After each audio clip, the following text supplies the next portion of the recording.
60 espositori da 14 regioni italiane, ma anche da San Marino e da Londra. Numeri ogni anno più importanti per Antiquaria, ospitata in fiera a Padova, giunta alla sua 38esima edizione e ormai sempre più punto di riferimento del settore, tanto da essere un appuntamento clou del Nord-Est. Quadri, mobili, sculture, miniature, porcellane, libri, tappeti, un vero e proprio salto nella storia del Medioevo al Novecento. E così ogni anno Antiquaria, promossa dalla società padovana Nord-Est Fair, richiama in città migliaia di visitatori, in gran parte collezionisti appassionati, ma anche semplici curiosi, desiderosi di avvicinarsi ad un mondo nuovo e allo stesso tempo affascinante. Grandi pezzi del Settecento, soprattutto veneziano, se pensiamo ai nostri Trumò, se pensiamo alle nostre ribalte, alle vedute veneziane che sono qualcosa di eccezionale e purtroppo ormai si trovano in tutto il mondo. E se poi pensiamo al nostro Cinquecento, se pensiamo all'alta epoca.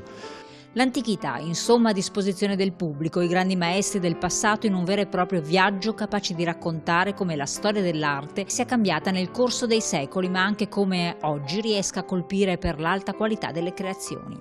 Ad Antiquaria poi spazio anche a chi questi capolavori ha il compito di preservarli nel tempo, grazie ai restauri e alle ricostruzioni capaci di donare nuova luce alle opere d'arte. È un settore che ha subito delle difficoltà negli ultimi anni, però è in ripresa perché? Perché oggi anche i giovani amano avere in casa un pezzo di antiquariato, in una casa moderna, con stili sicuramente avanti, però si guarda alla storia, si guarda alla cultura, si guarda all'antico. Antiquaria, allora, proprio per la sua grande varietà e per la qualità degli espositori, può essere anche un'occasione per investitori e collezionisti in arrivo da ogni parte d'Italia.